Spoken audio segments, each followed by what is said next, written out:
Good evening, everybody. How are you doing? If you guys can let me know in the chat that the audio is good, I'd greatly appreciate it. Give me just 1 second. I gotta check something here.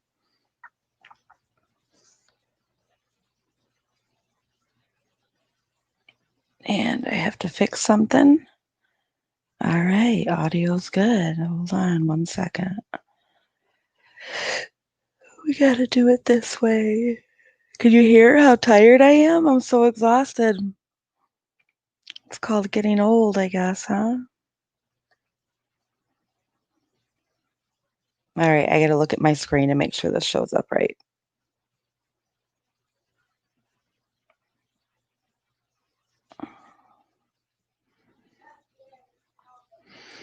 So if you hear kids in the background,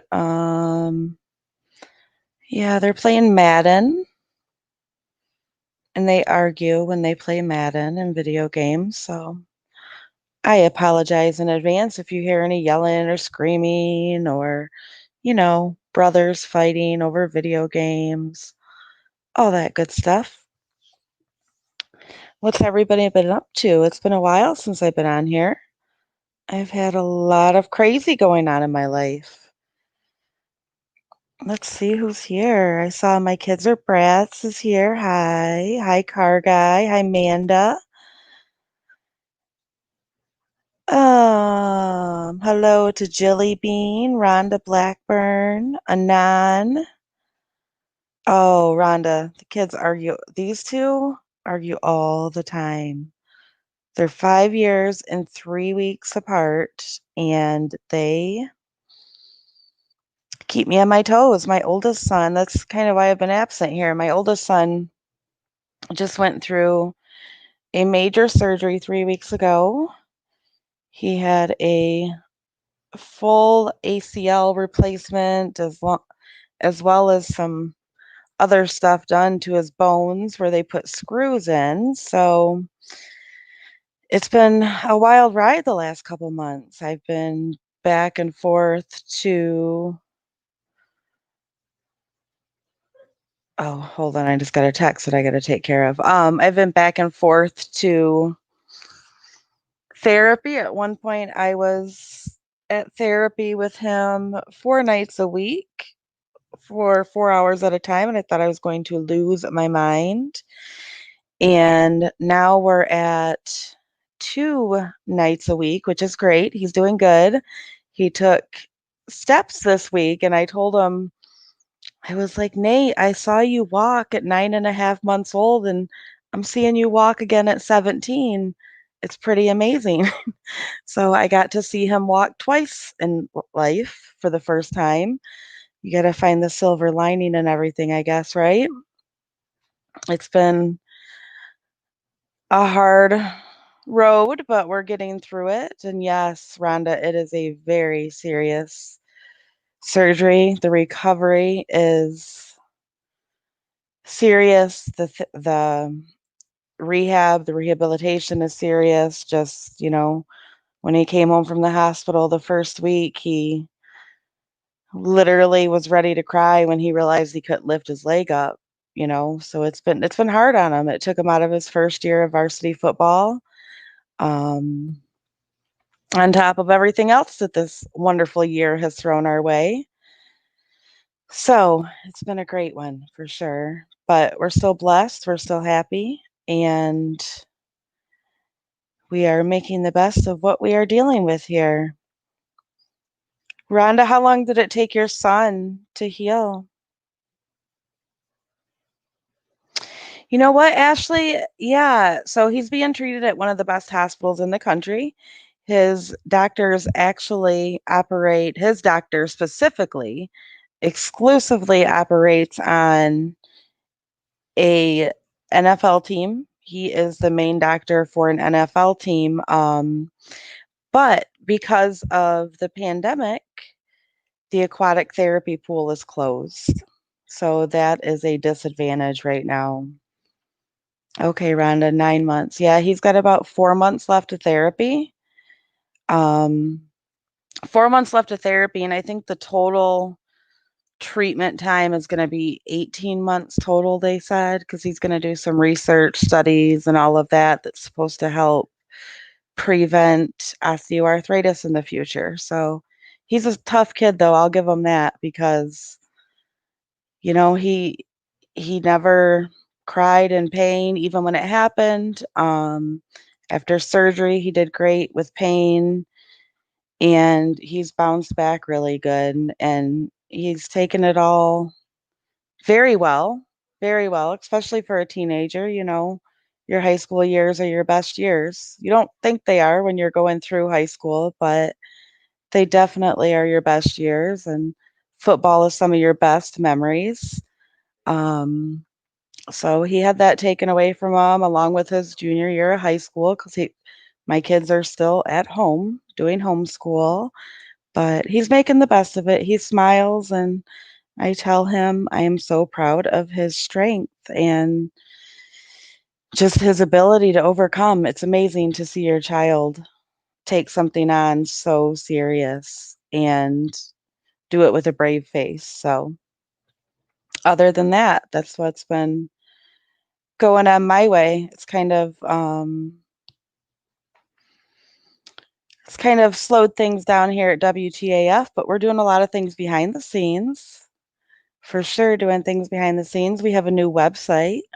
You can check out our website at wickedtruthsandfbombs.com, where we are sharing different true crime cases and trying to update the cases that we cover. It's still a work in progress, but we will get it done eventually. Um, thank you, Ashley Kane. Yeah, he actually, hopefully, you know, after he took some steps this week, hopefully he'll be walking in the next couple weeks. He'll have a limp at first and um, probably still need one crutch for balance at first, I think they said, but um, hopefully when they go back to school, he won't be on crutches anymore. So I don't know. Yeah, thank you, car guy. I'm glad I can show you guys a picture of his scar. You want to see his incision? I just came on here to chat and catch up with all you guys. It's been crazy, a crazy ride. Oh, that's horrible. My kids are brats. I'm sorry. I'm sorry. I know I was telling people yesterday, do you guys realize how expensive surgery is? I told my son today, I'm like, you know, by the time this is all said and done, you're gonna have like a $60,000 leg, so take care of it. You better baby that thing, buddy. I think the medical claims that I've seen so far has been like 45, over 40,000 submitted so far just for the surgery and therapy and MRI and all that good stuff. So, and we're still rolling with that. You know what's crazy, Rhonda, is he actually, they put him through intense therapy before surgery. He walked into surgery. He walked in, he was walking very well. They worked his leg so vigorously for, you know, like I said, we were an hour away every night for 4 hours a night doing therapy for about 2 weeks, 2 to 3 weeks before surgery. And they worked him to the point that he was walking almost normal before he went back to surgery. Yeah, he'll be the new $1 million man. Hey, hybrid Pisces, how are you? So, oh, Madame Deficit's here, right? Anon, what school? I don't know. I'm telling you, my kids have been home. What month are we in, guys? I lose track of the date every day. So it's November 12th, right? My kids have been home from school for 8 months. 8 months. It's been insane. A long 8 months. Thanks, car guy. Um, So what's new this week? There's some new things going on in the true crime world. I gotta pull this down because I gotta go in and try to fix something really quick.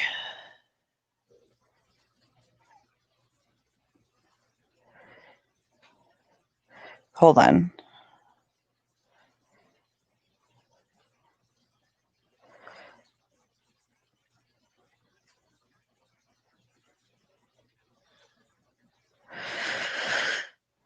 All right, we're gonna stop sharing my screen, so you're gonna get just my face for a minute. Sorry about that. I have to get into a YouTube setting. What's been going on this week in the true crime world? So, if you know me and you know WTAF, like we won't really come on here and just talk to talk. I'm doing that tonight just to catch up with all of you guys. But when it comes to cases, I'm not one to just talk and talk and talk and talk a case to death, you know. Um, all of the cases that we're covering right now are pretty much at a standstill. We're waiting for a trial on the infamous Letitia Stout. Um, we are waiting for a trial on the Frostproof case. The Vallow case, I believe, is scheduled for trial in January 2021, so that'll be coming up. And I saw tonight that Fox Phoenix, is it? Justin Lum shared that Phoenix PD is reviewing the investigation into the death of Lori Vallow's third ex-husband, Joseph Ryan, the father of Tylee Ryan. Justin Lum said there appears to be no signs of foul play, but detectives want to take a second look at the case as audio of Vallow allegedly saying she wanted to kill her ex has surfaced. Have all of you guys listened to that audio? Because it's insane. If not, I can play it. It's insane. And for the first time, hear her lawyer, Keith Taniguchi, tonight. He represented Ryan in the long custody battle over Tylee. He says Vallow is a master manipulator. Full report later. So the documents we obtained on the Vallow case, that's another thing. Christina and I are planning on doing, and probably Amanda as well, a very deep dive into the documents that we got because we got those documents and our channel didn't really cover them like we should have. There's like over 3,000 documents in regards to Lori and Joe and Charles and his ex-wife, and it's it's a lot to pour through, but we really want to do a deep dive into some of that because like Joe Ryan's former attorney said, Lori is a master manipulator and it's all over those documents. They're still on our Patreon. They're a lot cheaper than they used to be. Um, I honestly don't even know where to begin with some of them because there's so much information in there. Anyways, I'm still trying to do what I was doing here. On YouTube, I got to look at something.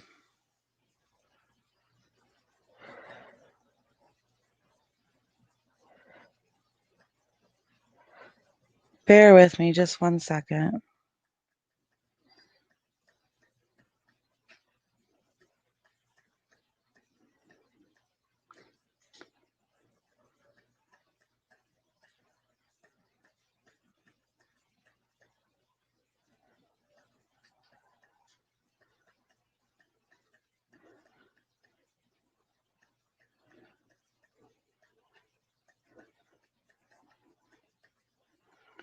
Trying to find something. Ouch.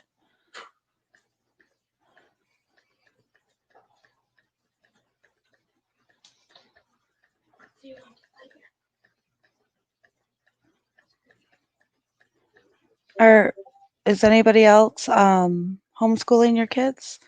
Are your kids still home? It's quite an adventure. And working, like I work full time too, so I've worked at home.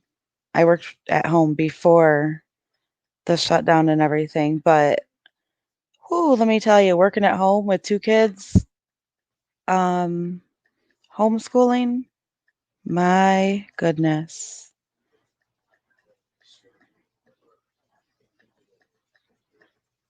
It's been a ride this year for sure.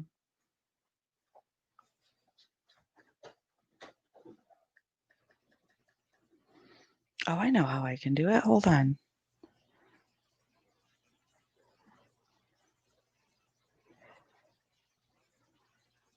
Oh, Yvette, yours are home.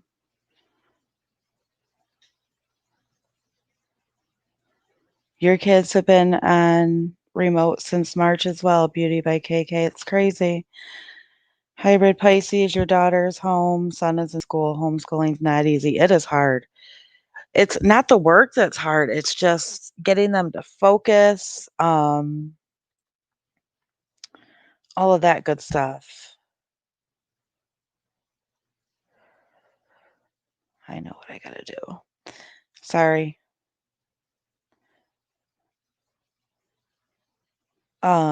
Getting them to focus and do their schoolwork and stay on a schedule and all that stuff. It's okay. I got it. It's crazy. Anyways, so there's a special report tonight about the Vallow case, specifically when it comes to Joe Ryan's former attorney, which is interesting. I'll be curious to see what he has to say for sure. Those documents are wholly unbelievable. I mean, there's literally throughout the documents, it's said by certified, trained professionals, that Tylee needed to be taken away, that her older brother was being coached, that there was there was just abuse going on. And that abuse continued and went on when Lori was with Charles as well, which is kind of a touchy subject because Charles is a murder victim. He's definitely a murder victim. He was shot and killed. He should be here today. When you look back at their past, there's a lot of questions that arise. Like, how were they ever allowed to adopt JJ? That is my biggest question when I look at those records because Lori should have never been able to adopt a child. So that's one thing that I come back to. And just asking myself, like, how did this happen? I don't have any answers. I can't understand it. I don't understand how another child was put in her care, and especially even the care of both of them, to be honest with you. And I'm not saying Charles was a bad man, but there was stuff going on in that home that no child should have ever been put into that situation. And I've said this before and I stand by it. It was like Charles supported Lori as long as Lori was loving him. He didn't think she was crazy until she didn't love him anymore and didn't want him anymore. Her behavior that she was exhibiting at the end of their marriage and, just prior to him being murdered was behavior that she had exhibited in the past, according to those documents. That's nothing new with Lori. And Charles, I don't know, maybe he had like an aha moment, like, wow, she's nuts. Or if it was a moment of, well, she doesn't want me anymore, so she is crazy. Or maybe he thought she was crazy the whole time, but he just wanted to make the best of things. It still boils down to that looking at it as a parent myself, you protect your children no matter what. So if the other parent is not stable, even if you love them, you have to do what's best for your children. You have to protect your children. And I'm not saying that Charles did anything intentionally to not protect his children, because I don't believe that. But I do believe that he turned a blind eye to what was going on when he should have turned his back on her and walked away.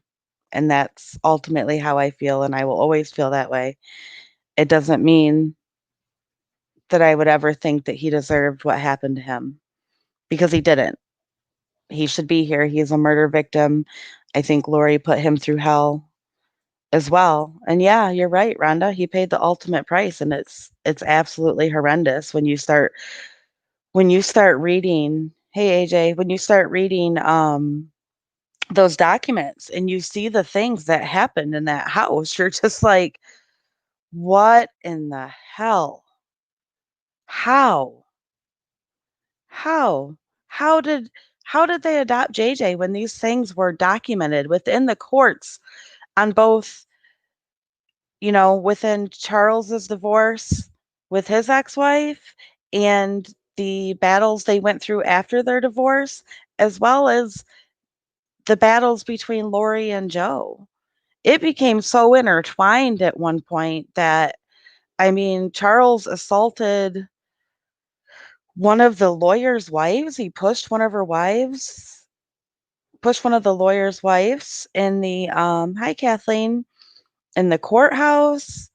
It's absolutely insane. And yes, I agree. Um oh, where'd it go? Rhonda, it had to be crazy town living with Lori 24/7. It did, I'm sure. I'm sure. And you know what's also interesting is all three, I don't know about the first husband, Nelson. I don't know much about him, but the other ones, Lagoya, I'm probably saying it wrong, Joseph Ryan, and then Charles Vallow, all three of those men converted to the LDS faith for Lori.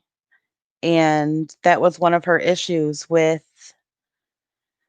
oh, what was his name? William. That was one of her issues with William was, she wanted him to be a devout LDS member. And I don't know. There's so many documents, still so much to pour over, but we're definitely going to do a deep dive into those. And even Joe Ryan had told Lori, I'm reading Tylee, the Book of Mormon. I'm doing this, he was trying, even after him and Lori were split up, he was trying to do everything to please that woman. I've missed being here, Kathleen. You can see within the documents just the manipulation that went on back and forth through emails. Lori would send last minute emails, and her attorney would send last minute emails. And poor Joe, man, they put him through hell. They really did. Somebody mentioned Chris Watts up there. I'm sure everybody's seen this story, but I kind of want to read it just because it makes me laugh. So I'm going to share it. Hold on and let me share my screen. If I can find the button. I'm not used to being on here anymore, guys. I'm like out of the loop. Okay. She is, Manda. She totally is. And if you guys want me to play the audio of her crazy talk, I will play it so we could all listen to it because it's nuts. It's absolutely insane. All right.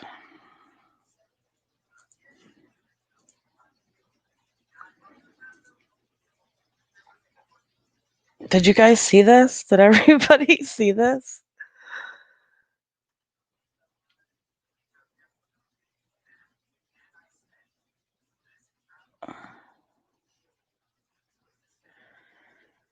I agree, Rhonda. Absolutely. Absolutely. Like the story is just, oh my gosh. Can we just read it? I want to read it because I haven't read the whole thing. There's a document down here too, which is pretty funny. Um, yeah, my kids are brats. I heard he has COVID too.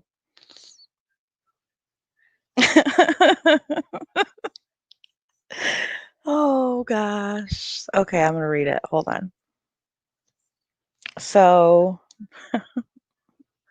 if I can get through it, hopefully I can get through it. There's an incident report too. Okay, so Chris Watts lost his prison privileges for 2 weeks after his underwear was found in another man's cell. OK has obtained an incident report that reveals Watts's underwear, petroleum jelly, assorted toiletries, and books were found in fellow inmate Dylan Tallman's cell. At the same time, Watts had been making phone calls to members of Tallman's family. He had not only called Tallman's mother multiple times, but had his own parents contact Tallman's mother and girlfriend with messages. The content of those messages is unknown, but the report notes that they were both phone and text messages. Chris Watts details secret drug abuse that nearly destroyed family. The incident occurred in July and resulted in Tolman being punished for unauthorized transfer of property, unauthorized forms of communication, and possession of contraband, miscellaneous. Watts was also punished, losing his phone privileges for 2 weeks and being banned from purchasing goods at the canteen for 30 days. The relationship between Watts and Tallman is unclear. Tallman has a lengthy history of infarctions at Dodge Correctional Institution. He is currently suing multiple employees at Dodge, which is how the Watts incident came to light. In one filing, Tallman writes that after a corrections officer told him he was not going to get to heaven, that Watts had to calm him down for an hour. Tallman has said in legal filings he will drop all of his complaints if the state will agree to transfer him from the maximum security prison to a mental health facility. He has been in and out of prison for most of his life through the 20 though the 27-year-old inmate has never been charged with a violent felony. Instead, he has been sentenced on charges involving drug possession, retail theft less than 500, and a single count of arson. He has written books about his life, and OK has learned that he and Watts are working together on a book of prayers. Heaven help us. Whew. Watts has said that prayer is how he communicates with his dead family members. He's sick. I don't even want to read the rest of this. I'm going to read the incident report, though, because I haven't read it yet. Oh, wait. I don't know if that's, yeah, that's not the incident report. That is the thing for the guy who had Chris's underwear in his cell. I don't really care about him. I don't think that's the incident report, is it, Amanda?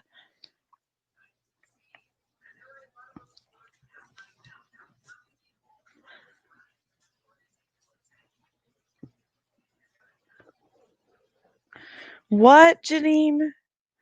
Apparently, he is called the Meat Man in prison.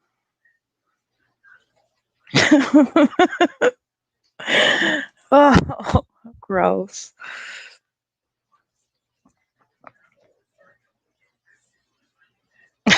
It's crazy. I mean, it's not crazy. I guess it's to be expected, but I don't know. I just thought it was a funny story. I'm sure you all have heard it, but it's a funny story. You got a good point. My kids are brats. Wait, don't they have in prison? So don't they have? Ooh, don't they have like IDs on their right? On their clothes? Don't they have like a tag on their clothes? Yeah, that's what I was thinking of non. You guys are roasting them. That's funny.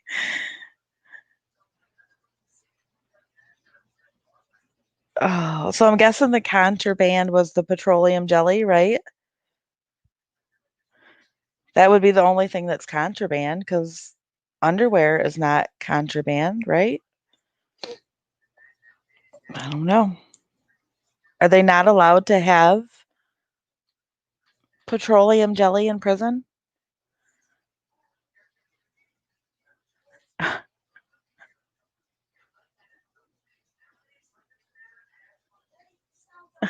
Yeah, it's it's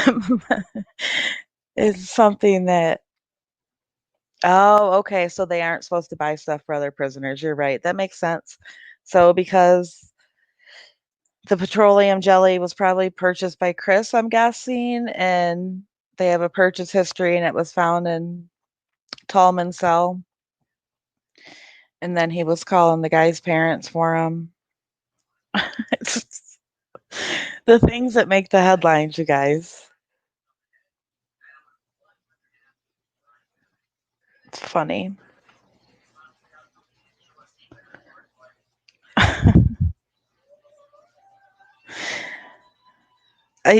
Me and one of my best friends have always said this. Always. It's like one thing you that is a commonality amongst people who go to prison is they go to prison and they find the Lord.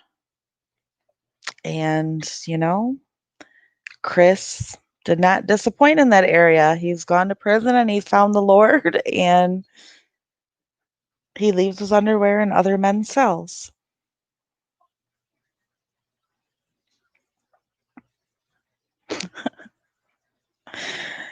Anyways.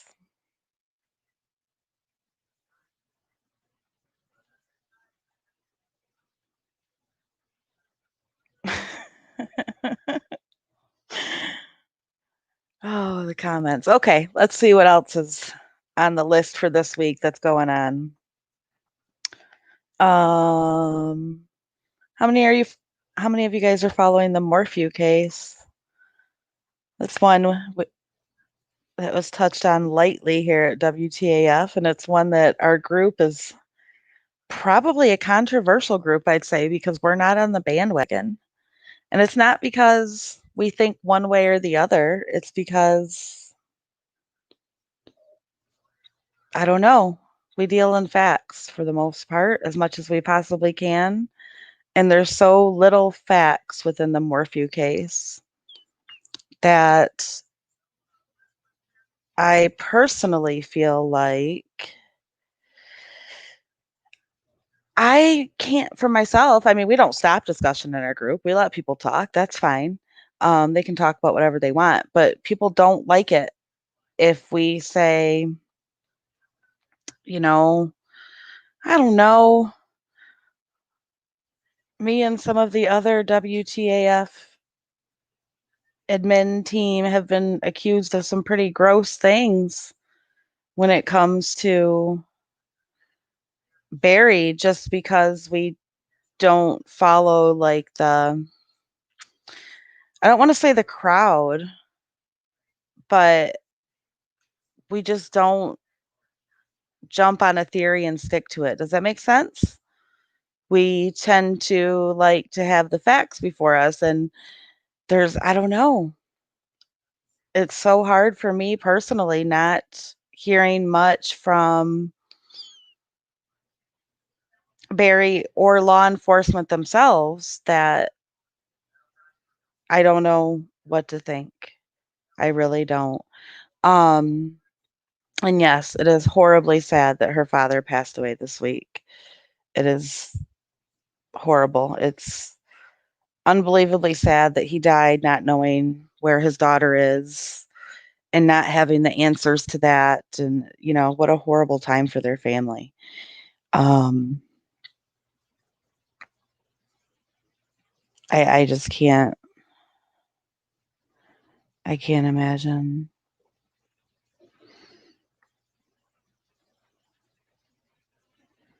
Yeah, I think the majority think that Barry did something. And, you know, I I don't really guess. I don't have a thought either way. Does that make sense? Sorry if you hear my kid yelling. I apologize. But I'm not saying he didn't do anything. I'm just not comfortable saying he did. So, I don't know. That's just me. Hold on, I'm gonna pull up thank you, Amanda. I'm gonna pull up good old Chrissy Boy's incident report and read it because I haven't read it yet. See, Cherokee girl, that's where I'm at. I don't know what to think. It's not that I'm saying anybody.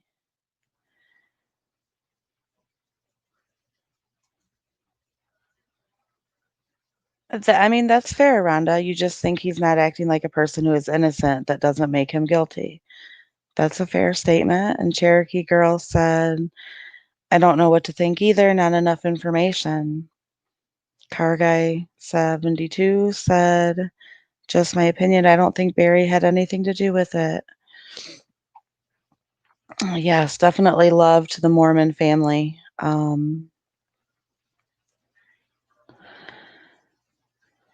Oh, thank you, AJ. That's cool. Um, I appreciate that.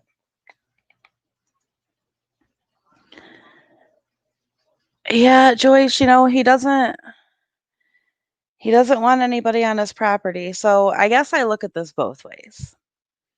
Could that be an indication of guilt? Sure, it could. Has he also been slaughtered by the media, and particularly a certain journalist, along with, different creators elsewhere?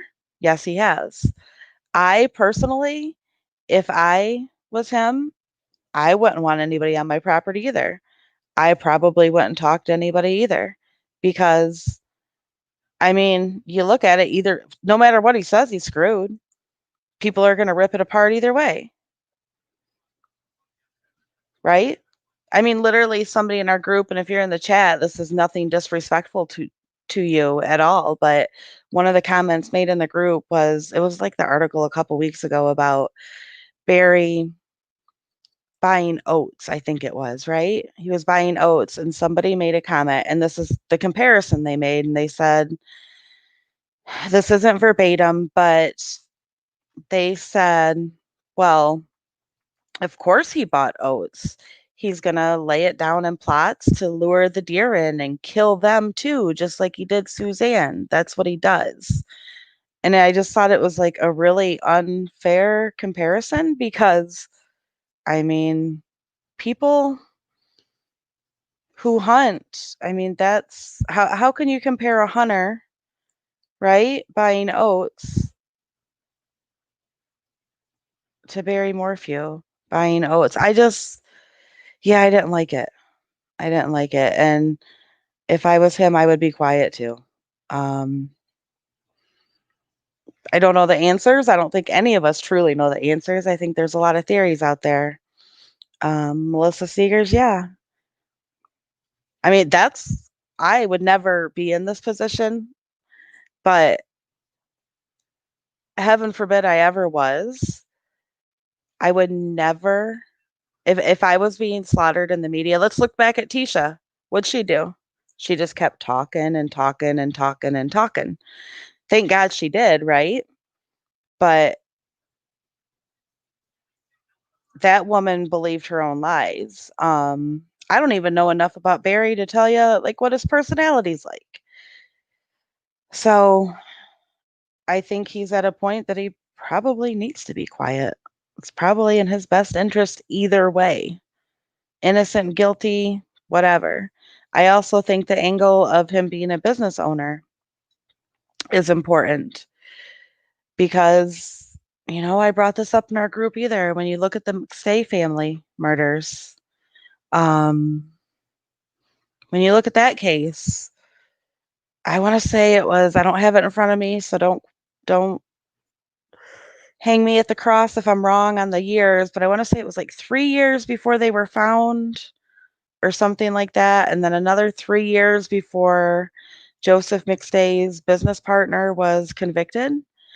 And to this day, people still accuse Joseph's brother of being involved in his murder and his wife's murder and their two children's murders.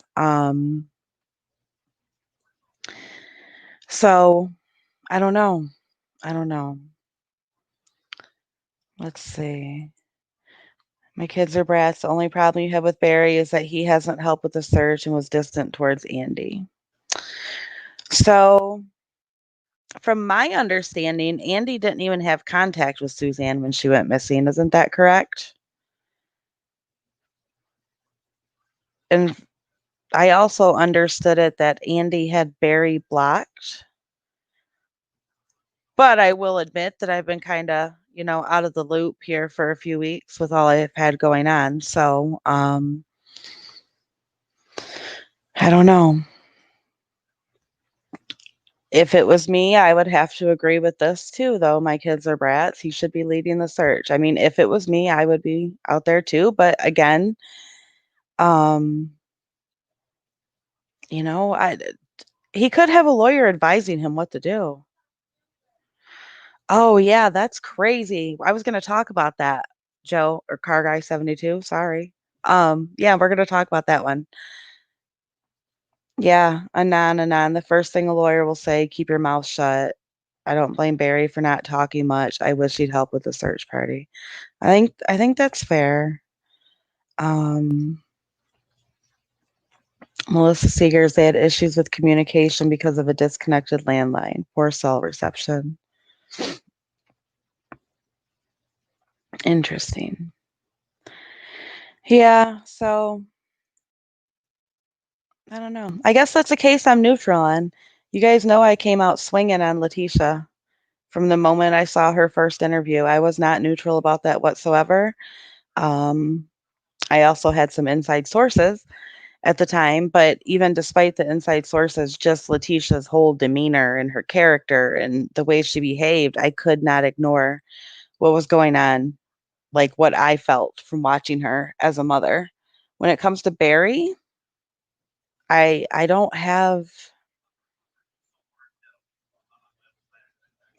have a thought either way, if that makes sense. Like I think it could be either or. I don't I just don't know. I don't know.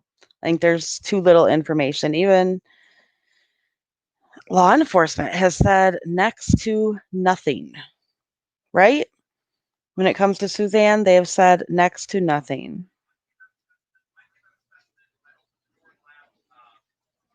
Next to nothing. So, as always, I guess we'll see how it plays out for sure. That's another one, Yvette. We were just talking about this.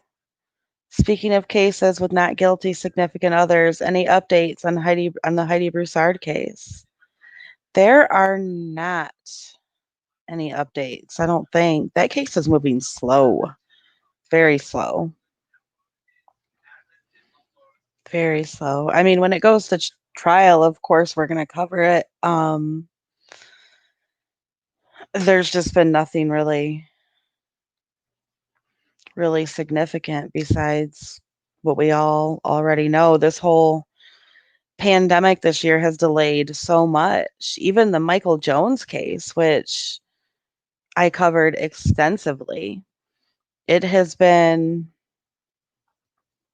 14 months almost 14 months since Casey Jones and her four kids were found murdered and dumped in different counties in Georgia. And there's still, he's facing four death penalty counts and he's still not anywhere near close to trial. Yeah. Like Manda said, everything, I love how you call her that, Manda, for MFer keeps getting delayed. And Amber E, yes, law enforcement leaves everyone to speculate, including persons of interest. And that, that's their job. And they're doing a good job of that in the Morphew case. I got to put this up here because I was just talking to a friend about this the other night. Um, my porch light is still blue for Gannon. Still blue for Gannon. So,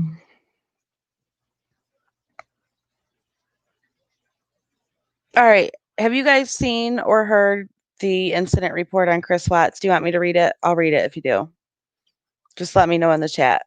Because if you don't want me to read it, I'm okay with that too. Um, just let me know either way. I don't want us to argue about the Morphew case. I know it's a hot topic and it's a touchy one. Okay, I'll read it. I gotta get in my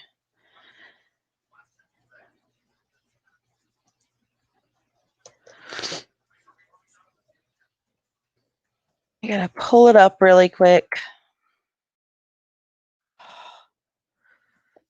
Hold on. Because I want to put it on the screen. I gotta log in to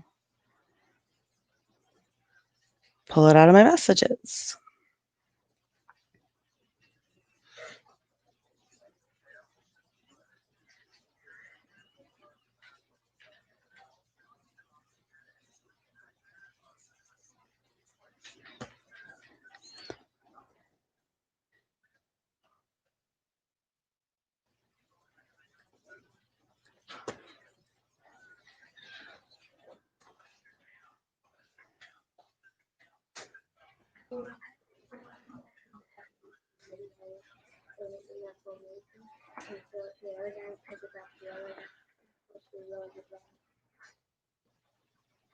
Hmm.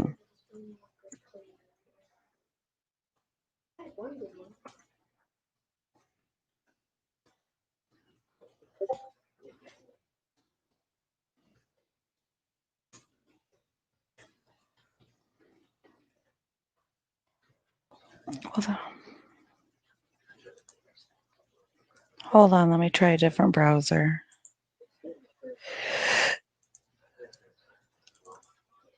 Oh, I'm so sleepy.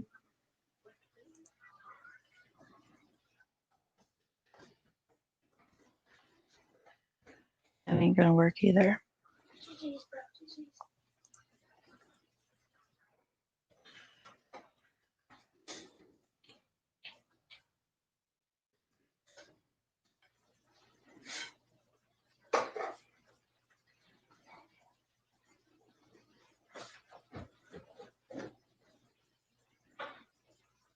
Sorry, guys. Okay. 2 seconds and I'll have it up.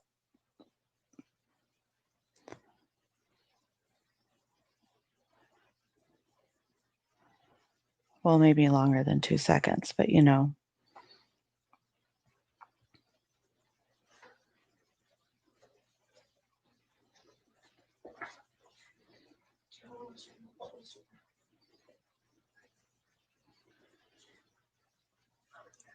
Okay, I got it now. Maybe.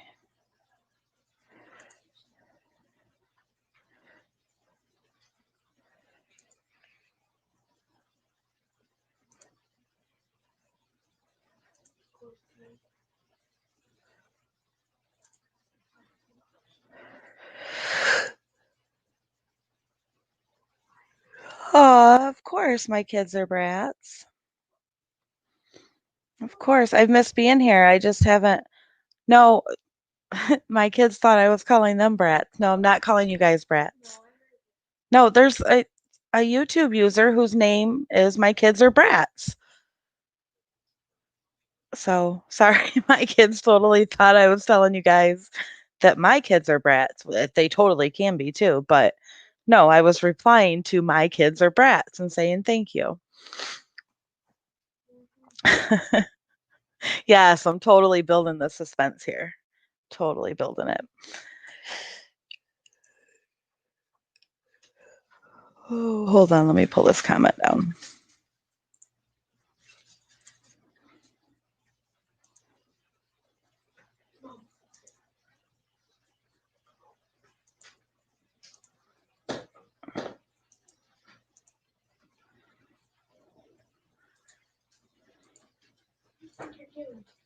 Okay, let's see if it's up there.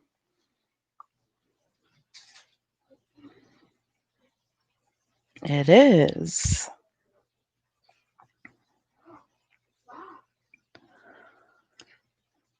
And again, just ignore the kids in the background arguing because that's what they do. But I love them. Aw, hey, Nay, folks. Thanks for joining. I totally agree with you, though. My kids are brats. I think I've agreed with you before. My kids are brats. So now they can hear me say it. Oh, they just, that wasn't nice. Okay.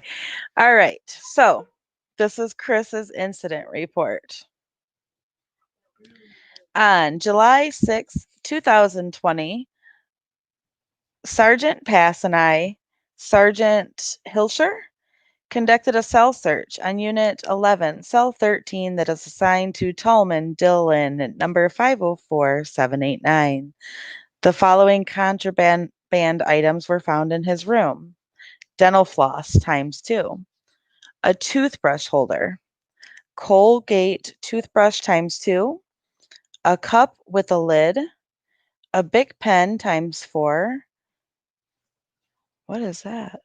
Oh, a tube of Carmex, a bar of soap, blue, a bag of Q-tips, staff post-it notes, small, candy, cocoa butter lotion, secret deodorant times two, s-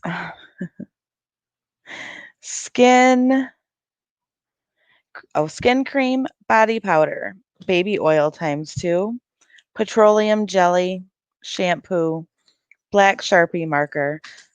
I'm going to laugh my way through this. A pair of boxer shorts, Fruit of the Loom brand, labeled with inmate Chris Watts Christopher's name on them. Oh my gosh. I have attached evidence from Wix to the contraband bag that the only item that inmate Tallman has purchased since being transferred to DCI on 7/8/2019 was regular Magic Shave Cream on August 12th, 2019. So the whole time this guy was there, he only purchased shaving cream.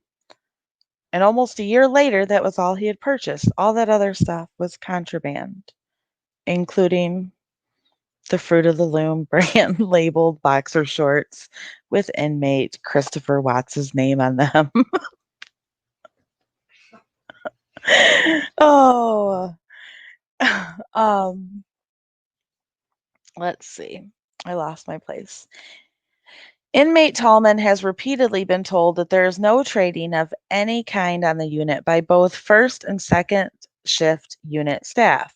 We also found a psychological service request dated 7/1/2020 that was addressed to my psychological thoughts and love for you, Krista.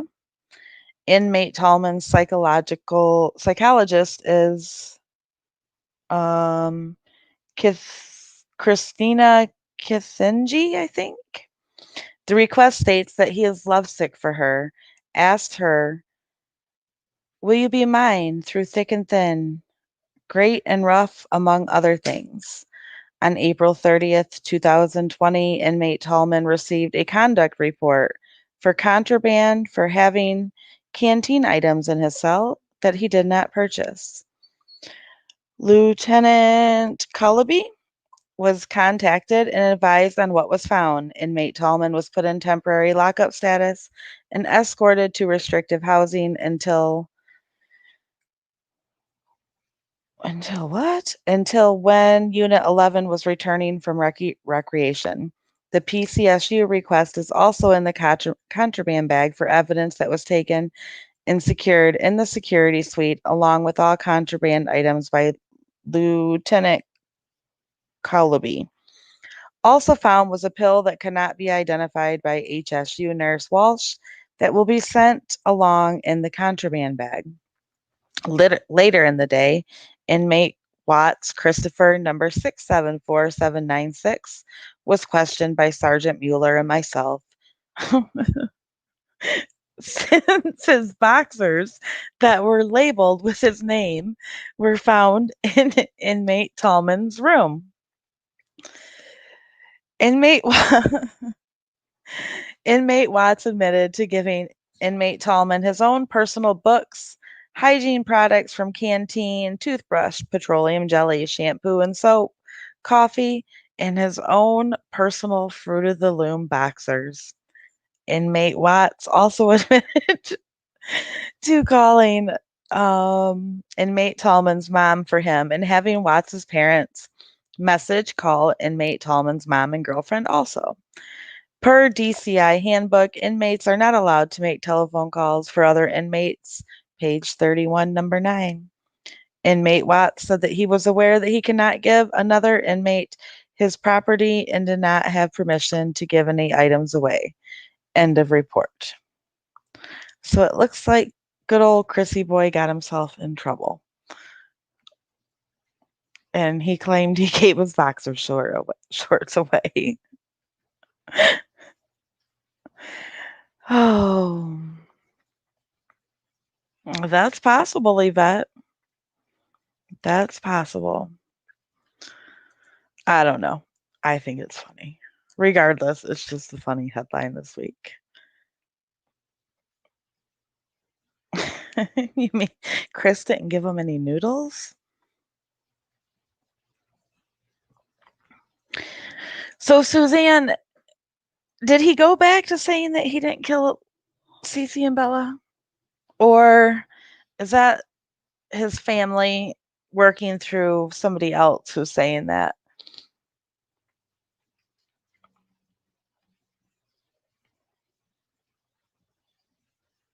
I think it's funny above all else that Chris couldn't even, like, he went with the story that he gave the dude his boxers, because everybody gives their boxers away, right?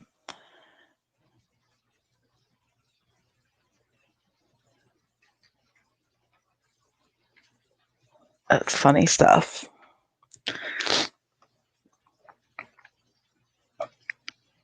So I watched the stuff on, the theory that Shanann didn't do it, and I don't believe that.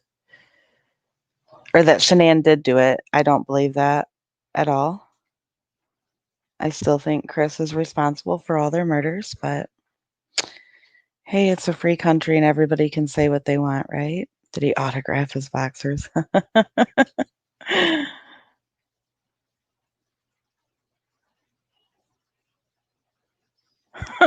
Suzanne.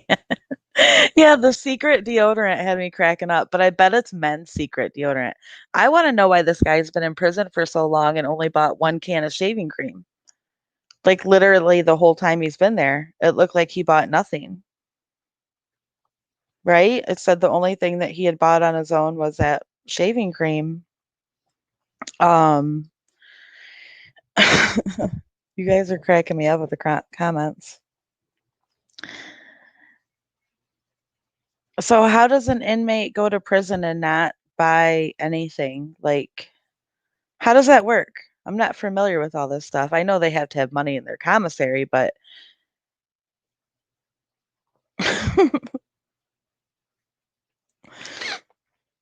yeah, Anon, he couldn't even say they got mixed up in the laundry because that's not how it works in prison. I don't know, guys. Sounds like Chris is telling another story. That's what I think.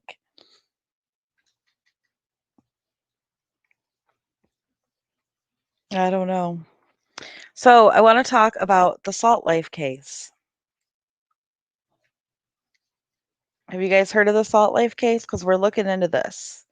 I don't know if we're going to open a group. We might not. We might just follow it in our main WTAF group. I haven't decided. We haven't decided, but it's an interesting case. Let me get into, well, if I can get into Facebook, because I have to get into Facebook. Can you imagine this, Amanda? I forgot my Facebook password again. This happens to me on a regular. Yeah, the Salt Life case. It's an interesting one. What is this? Um, it's it's one that makes you scratch your head because I think there's something deeper there for sure. I just started reading about it last night and I fell asleep because I'm old and tired. But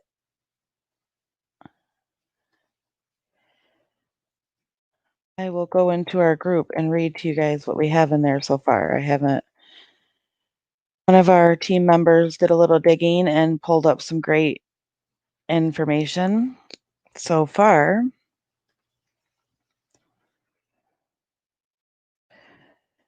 And I think we're going to look into this one a little more. Something's going on with it. Okay. Let me get in the group and I will show you because that's where it's at. I don't have it in front of me. I came on here totally unprepared and just planned on chatting. Flying off the cuff. That's what I'm doing.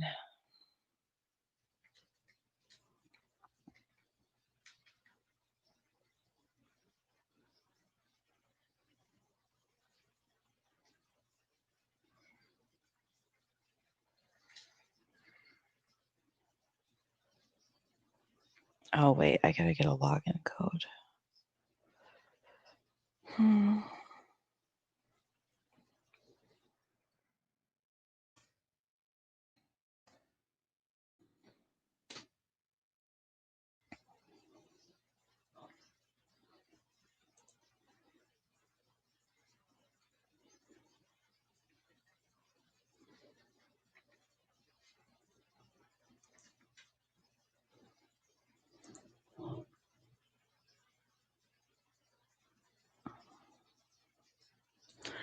I'm almost there.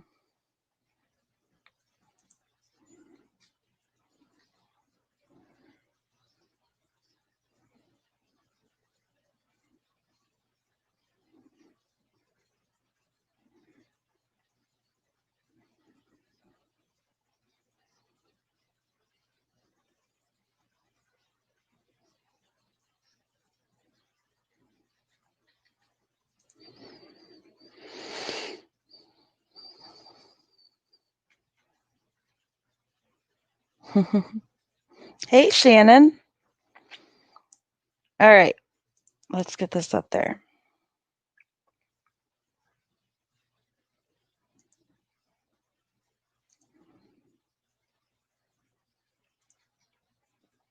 So, Salt Life co-founder, play gunfight led to teen girlfriend's death. It's a crazy story. This just happened a couple days ago, I believe.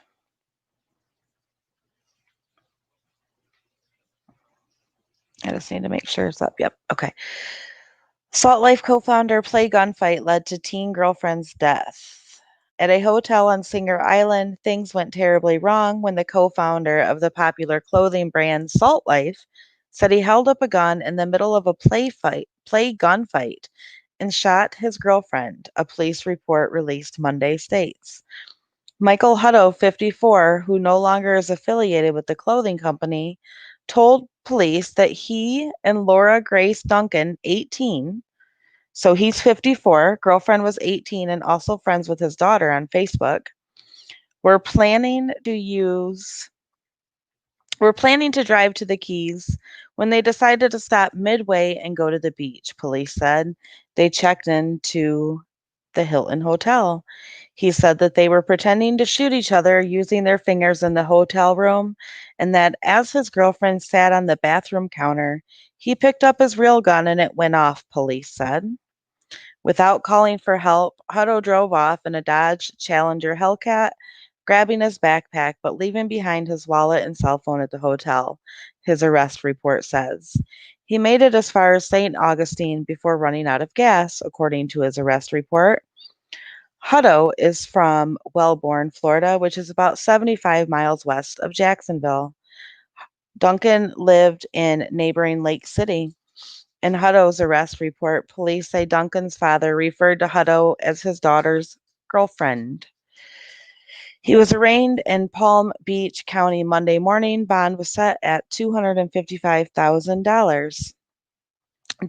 Duncan's body was found October 29th in the Hilton Hotel. She suffered a single gunshot to the stomach. She had been dead a day.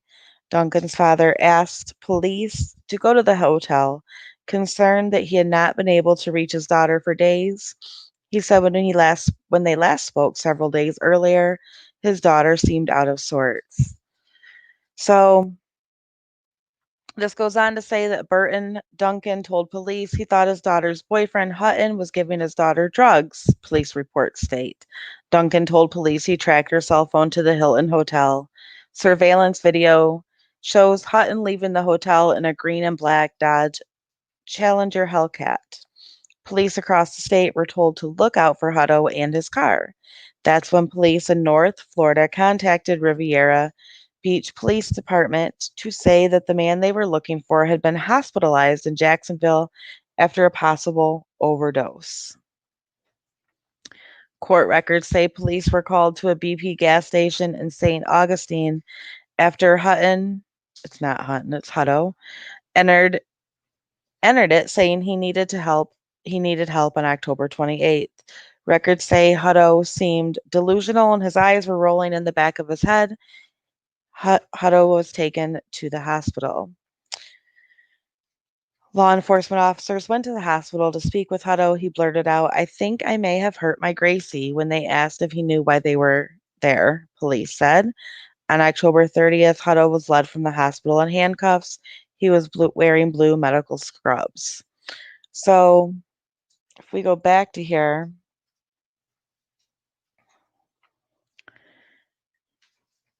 the actual police report is here. It says in the city of Riviera Beach, Palm Beach County, Florida, the following occurred. On Thursday, October 29th at approximately 10:50 a.m., Riviera Beach units responded to the Hilton Hotel located at 3700 North. I'm terrible about losing my spot. North Ocean Boulevard.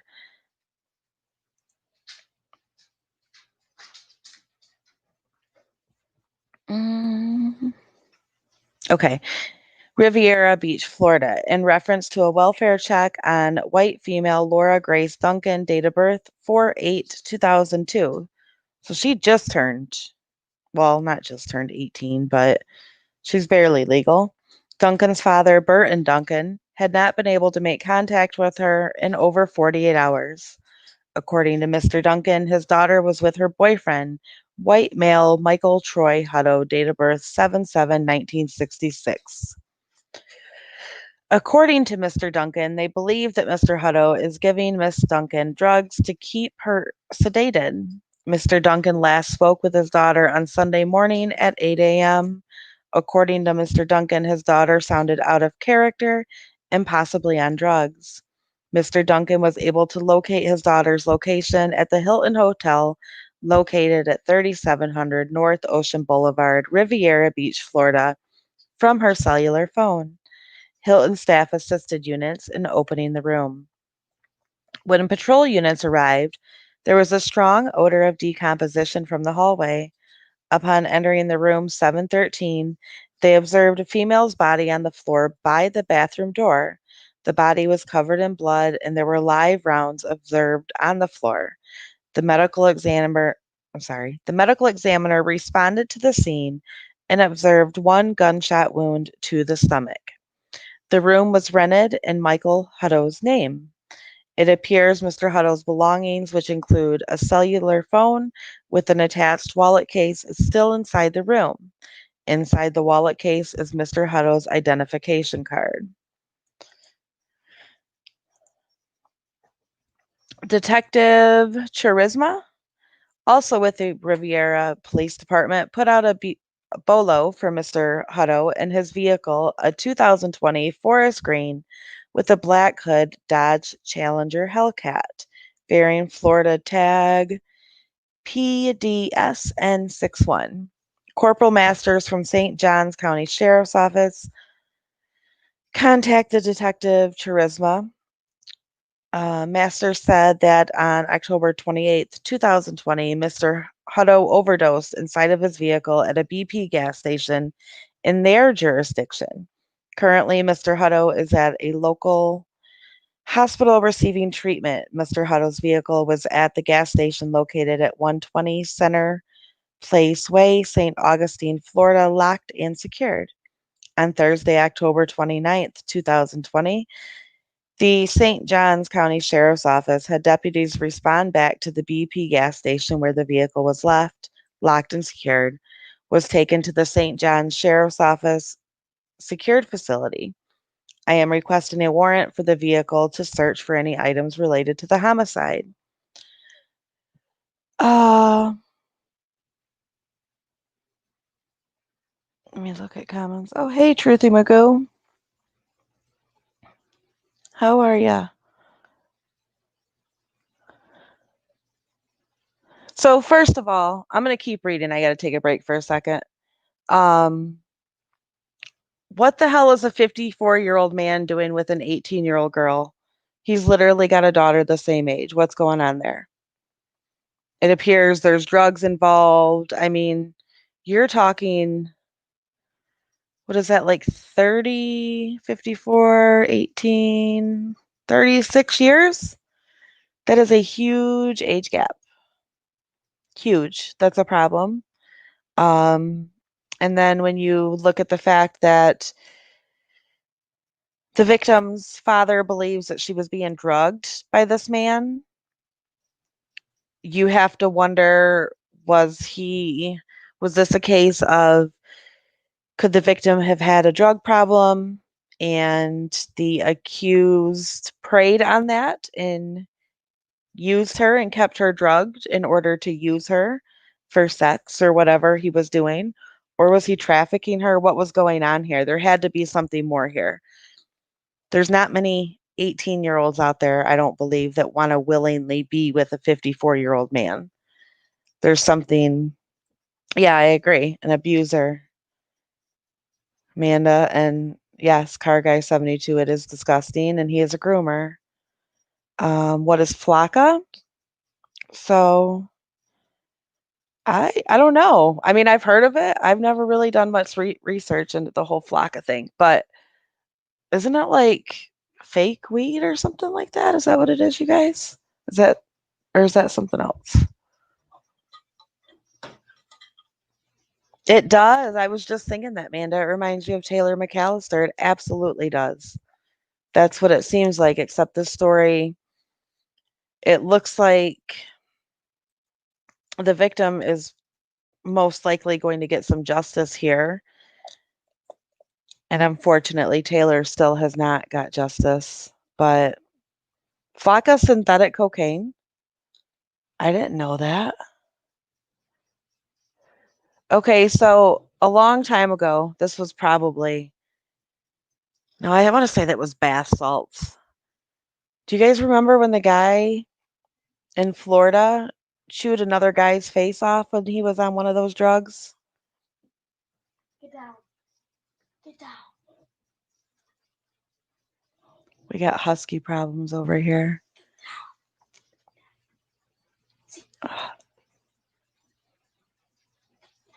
Okay, you remember Melissa Seegers. Sorry, I can't put your guys' comments up on the screen yet. I will never forget that case. I know it was a long time ago, but that made some big headlines. I did not know that Flocka was synthetic coke. I had no idea. That's what I thought. He was on bath salts when, yeah. That guy that had his face ate off, didn't he? He had to have like restorative surgery. It's crazy. I'm going to keep reading. I just had to take a drink really quick. Yes, I remember that, Shannon. They called him a zombie man.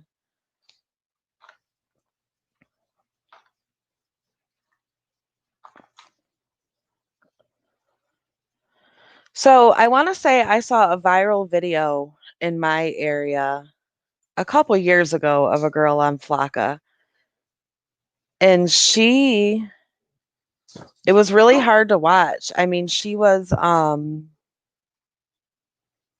literally like, she wasn't convulsing, but it was like, I don't know. I hate to use the word zombie, but that's what it looked like.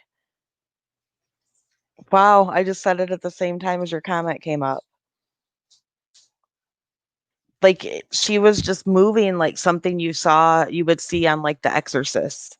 Her body movements were so unbelievably crazy.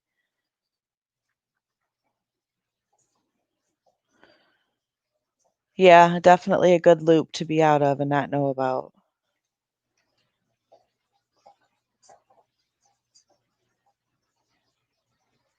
That's a good question. Do people know it's fake Coke or do they know they're buying or do they think they're buying the real thing? That's a good question. I don't know. I don't know much about this stuff.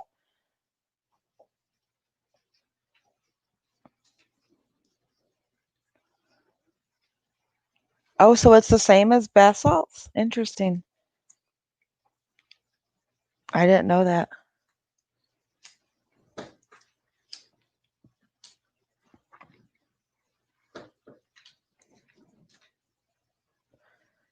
All right. So, hmm, guess you learn something new every day, huh? That's crazy. All right, let me keep reading this because the description of how she died is unbelievable. um, on October 28th, 2020, at approximately 4:32 a.m., the St. Johns County Sheriff's Office received a call from the BP gas station attendant located at 120 Center Placeway, St. Augustine, Florida 32095, in reference to a male who was on medications and was shaking. The male, who was later identified as Michael Hutto, walked into the store and asked for help. Sergeant Cook of the St. John Sheriff's Office responded to this call for service and observed an illegally parked vehicle inside the BP gas station parking lot. Michael was reportedly twitching, making delusional comments, and crying while his eyes were rolling into the back of his head. Michael was subsequently transported to the Baptist Hospital by St. Johns County Fire Rescue. The vehicle that Michael was in possession of was identified as a 2020 green Dodge Challenger Hellcat passenger vehicle. We don't need to know his tag number again. The vehicle was left within the BP gas station's parking lot. On October 29th, 2020, at approximately 2:03 p.m., a nationwide bolo was sent out by Riviera Beach Police Department for a homicide suspect identified as Michael Hutto, date of birth 7766. The bolo also included his vehicle, which was previously described. There's more. The vehicle was the same vehicle that Sergeant Cook made contact with on Wednesday, October 28th, 2020. That morning at the BP gas station. Once this information was received, Detective Aaron Holland made contact with Detective Morgan and advised him of the vehicle location. I then requested that St. Johns County Sheriff's Office seize the vehicle and have it secured for the application of a search warrant. Blah, blah, blah, blah, blah. That's all just stuff. Nothing important. On Thursday, October 28th, 2020, Detective Morgan, Charisma, and Saunders responded to Baptist Hospital in Jacksonville, Florida, where they made contact with Mr. Hutto. Mr. Hutto was read his Miranda by Detective Charisma, which he signed and stated that he understood. Detective Morgan then asked Mr. Hutto did he know as to why they were there to speak with him. Hutto stated yes. Moments later, Mr. Hutto uttered, which was not verbatim, "Oh my God, I think I hurt my Gracie," as he began to cry. As Detective Morgan began to ask Mr. Hutto more detailed questions, Mr. Hutto stated that he did not want to talk anymore. However, he would like for Detective Morgan to come back the following day. It should be noted that Detective Morgan spoke with Nurse Amy at the Baptist Hospital. Nurse Amy stated that Mr. Hutto was not on any type of narcotic medications at the time of the interview. Nurse Amy went on and stated that he has not been on any medications since about 8 a.m. the morning of October 28th, 2020. And this is the one. On Friday, October 29th, 2020, Detective Morgan, Charisma, and Saunders responded back to Baptist Hospital in Jacksonville, Florida, where they made contact with Mr. Hutto. Oops. Yeah, Mr. Hutto was reread his Miranda rights by Detective Charisma, which he stated that he understood. Detective Morgan asked Mr. Hutto about the incident that took place in the city of Riviera Beach at the Hilton Hotel. Mr. Hutto stated that him and his Gracie was headed to the Florida Keys to visit some of his friends. They stayed at the Hilton. Detective Morgan asked Mr. Hutto to explain what took place at the hotel. Mr. Hutto stated that him and his Gracie spent time on the beach. Mr. Hutto also stated that him and Gracie was playing inside of the hotel room as if they were shooting with their fingers and a gun. Mr. Hutto went on to state that as Gracie was sitting on the counter inside of the bathroom, he pointed the gun at Gracie, at which time it went off and shot her. At that time, Mr. Hutto stated that he put the gun in his black Adidas backpack, then left the room. So this guy didn't even try to get her help. He just took off and left. Mr. Hutto also stated that he went and got into his 2020 green Dodge and left the hotel and drove until he ran out of gas at the gas station. Detective Morgan asked Mr. Hutto where was Gracie. He stated that he left her in the room. Detective Morgan asked Mr. Hutto where was the gun. Mr. Hutto stated in his car inside of the black Adidas backpack with all of his medications. Based on the information derived in this case, Detective Morgan is requesting an arrest warrant for white male Michael Troy Hutto, date of birth 7/7/66, for homicide manslaughter per FSS 782.071 in possession or use of a firearm per FSS 775.087. So there's that. There's that crazy. I don't know how to get out of here now.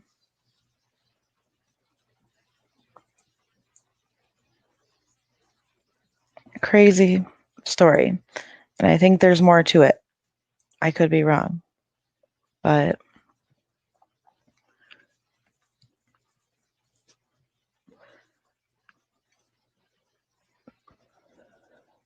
yeah, that's a good question, CS. Why didn't they find her? Like, I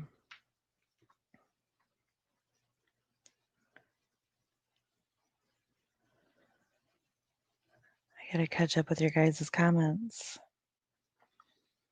Yep, he was twitching and crying.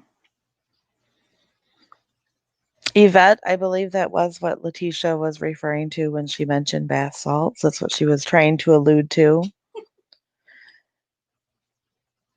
It's very sad. My kids are brats.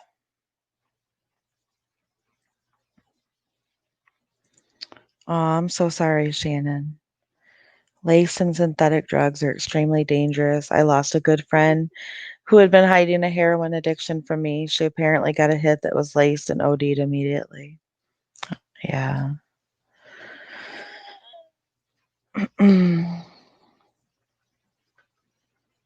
So yeah, it's a very interesting and sad case, of course. It's sad, but why are you playing guns with your girlfriend? Like his story just sounds like complete BS. But why would you play guns with a loaded gun? Did he get mad at her and shoot her on purpose and kill her? Did he lose his mind over drugs and kill her? I don't know, but it doesn't add up. Yes, Gracie went to school with his daughter. So how did he end up dating Gracie?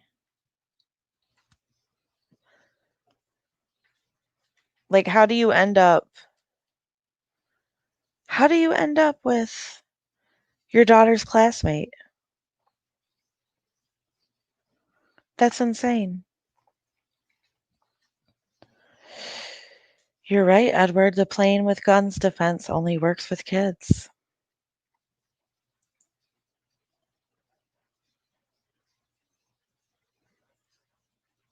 It just doesn't make sense. His story doesn't make sense. I'll be curious to see how this plays out because I think there's more to it. I just personally feel like there's more going on there. It's uh it's really sad. Very sad. Let's see if I had anything else written down here to go over. We went over Watts's underwear. Um the Vallow trial's been scheduled. I think it's January 21st, right? And they're being tried together. So another one is that what's going on with Trevor Noel, Barry Morphew's nephew? Is there a reason that people are speculating that he is involved? Does anybody know that? Like, where did that come from?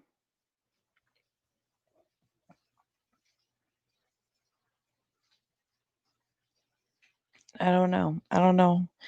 Any news on Kelly? So no, there's no news on Kelly.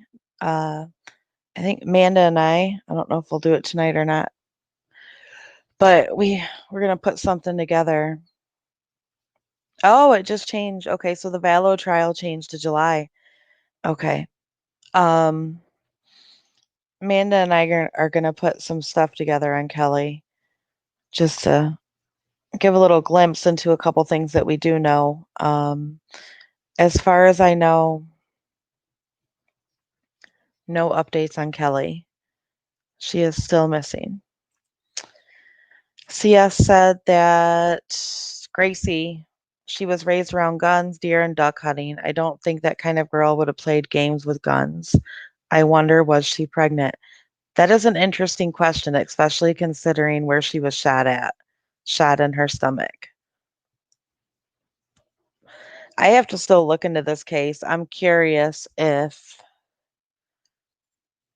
very curious if, is he still married? I think he's still married. I don't want to misquote anything. He might still be married too.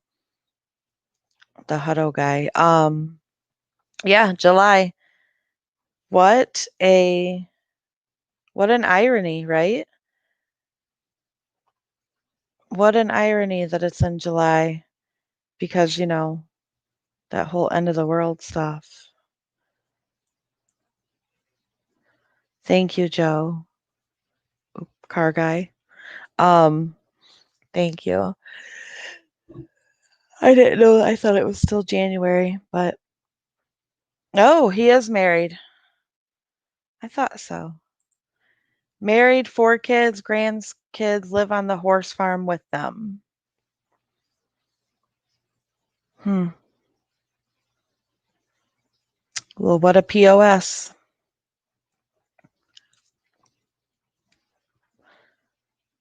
It's unbelievable. Yeah, UNC girl, a whole year after the world ended. I think we'll see some more charges in the Vallow case eventually. What's crazy is that it has now been, I gotta count, you guys, July, August, over 5 months since Tylee and JJ were found. And there's still no autopsy results publicly published. There are no murder charges yet. We're still all out here waiting to hear about Tammy Daybell's autopsy. It's crazy, crazy, crazy. So, yeah, July will be here before you know it. All right, Shannon. Yeah, she was, Rose. She was just named a person of interest in Joe Ryan's death. That's why I was talking about all those documents we have. In some of those documents, I'm going to go through them hopefully this weekend.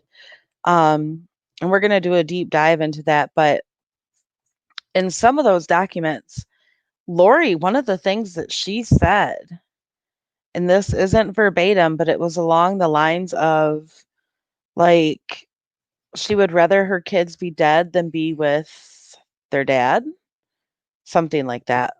So, and, she alluded to death a lot and craziness. And, she believed that her dead lawyer was talking to her and all that crazy stuff. So, all right, Shannon, you said you think, yeah, Hutto is a married cheater and pig. We're going to keep following this one. We're going to dig into it and see what we can find. I really wonder if he was trafficking her, if he was drugging her, using her, obviously grooming her. I mean, she was 18, he's 54. But um Shannon and Williams, I'm very curious why you think that Trevor knows what happened 100%.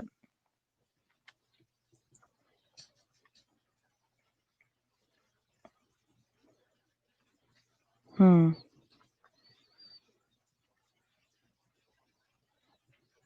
I don't have a dog in this fight because I haven't followed any of the Trevor stuff. I've been like off the grid, haven't caught up on stuff that I need to be caught up on. So I don't know much about it besides I know that accusations are coming out against him. Are any of you in the group called Astrology and Crime with Mountain Mist? And it's a very interesting group. She actually does like natal charts on cases. And I personally have not seen her be wrong yet, but that doesn't mean anything. She's a very nice lady. She did a chart on Suzanne, and it's interesting. Hmm. Can you send that to me, Shannon? I'd like to watch it. I definitely like to check it out. So, with that said, you guys, I think I'm going to drop a couple links here. If you want to join our main WTF group, we're going to cover that Salt Life case in there for now, at least. We might open a group. Check out our website, wickedtruthsandfbombs.com. Yeah, let me put my email up there. Actually, I think, did I set my own email up? I think I did. It's Danielle at WTAF.net. But you can use this one too. One second. This is the other email that you can use. You can send it to wickedtruths at WTAF.net and we will get your email. So, anyways, check out our website, wickedtruthsandfbombs.com. We're working on it. We're building it, putting a lot of cases on there. We do have some cold cases coming up. I am going to go over the Hopper Road case. If you don't know what that is, I check out our main WTF group. I have some stuff in there. I'm also going to do some coverage on the Roden case. A lot of people have asked over the last, I don't know, 8 months if I would start covering again, and I will. It is a case that will forever be a case that I follow, and I know a lot of people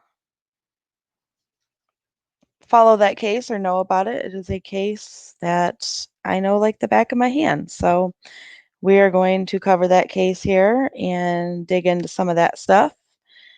I'm also going to be doing a cold case on, it was on the Discovery Show. I'm not going to reveal the name yet, but I'm working with a family.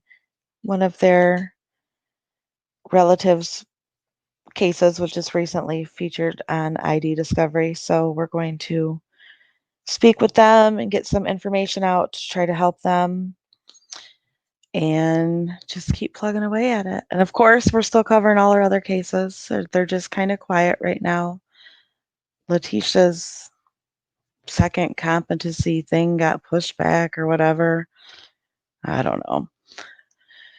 That woman, she's a piece of work. On that note, let me see if I got the links. I think I do. And I'll drop them down here.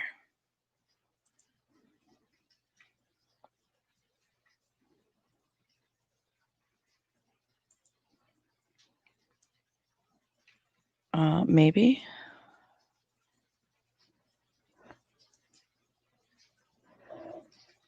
Possibly. All right, so if you want to become a channel member, you can. That won't work. Anyways, if you want to become a channel member, it's at the top of our YouTube. It just says join, super cheap. I've been slacking, but I promise I'll get back to it. You can join the main WTAF group. Let me put that link in here really quick, and we will wrap it up.